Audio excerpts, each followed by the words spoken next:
So another new change in the RIA compared to how it was before was that there is now visa set-asides for rural-based projects.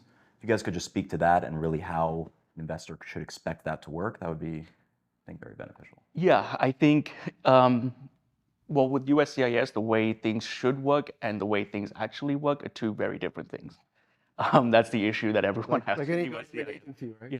So I think, the way it's intended to work is that they are prioritizing projects that are located in rural areas or high unemployment areas, and they set aside a number of visas for projects for investors who are invested in those projects. They're supposed to prioritize these applications. Processing times are supposed to be quicker. Whether that actually happens or not, I think is anyone's guess, and we probably won't find out for a little bit of time. But I think when we advise or when people ask us, they're like, okay, so should I go for a rural project? Should I go for a high unemployment project because processing times will be faster? I always tell them take a step back. Pick a good project. Pick a good project where you're working with good developers, good operators, and if it happens to be in rural or it happens to be high unemployment, great. But pick a good project for us. Yeah, I agree with Niral. Um, and I have very strong opinions about this too, right? Because part of it is I understand. It's funny because we can spend so much money, or someone can spend so much money and do an EB-5 investment. And all of a sudden, their decision comes down to one or two things that they just are singularly focused on.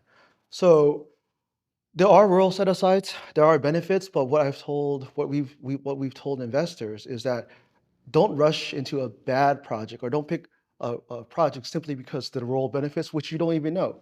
Supposedly faster, supposedly there's set-asides, but you don't even know how this plays out yet, right? That's number one. Number two is, are you picking this project simply because it's rural to chase a benefit that might not even exist yet? Um, would this project be good even you removed it from rural, which is I think is extremely important, right? Because I think when it was first released, people were just rushing to invest into any rural project. And maybe I'm kind of pessimistic, and I hope to be wrong, but in a few years, what we might see is the graveyard of failed rush rural projects. So unless your project must have been good, the underwriting must have been solid for it to succeed in the first place. So that's what we caution investors. That makes sense.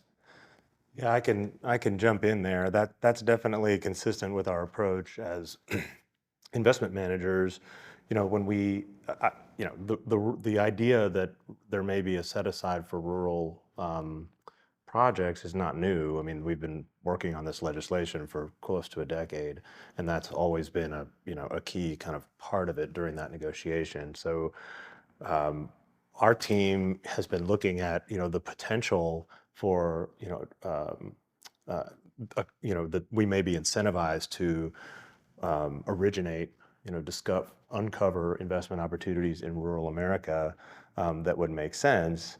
But there's a reason that billions of dollars are not already flowing to rural America, and it's because investments in truly rural areas are difficult, and from a risk management perspective, often, not always, often they don't meet our criteria, but would I do this deal if it weren't rural? Yes. Exactly. I would make this investment.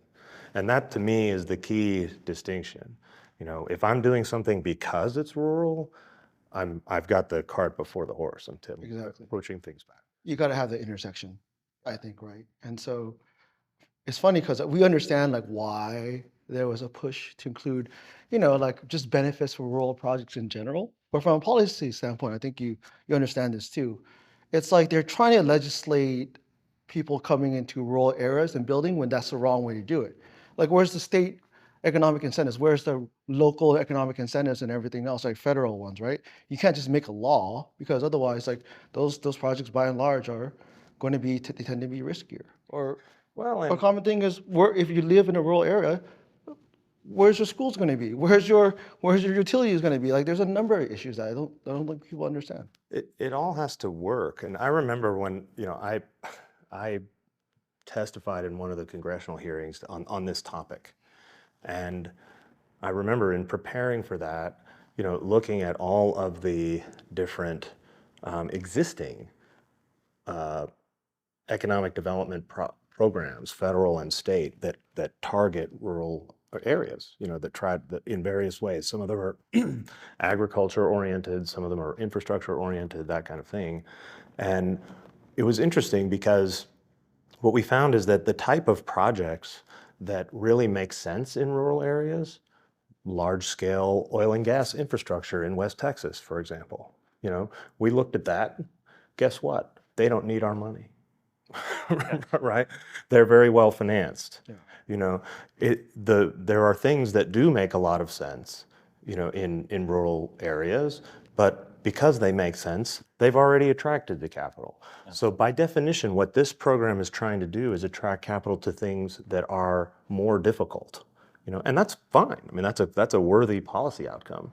But as an investment manager, as someone who's taking in capital from multiple investors and deploying it into something and managing that investment, my goal is to mitigate the risk. So that means that even though arguably a project might make sense from a federal policy perspective, the senator from that state or whatever might be happy to see that happen.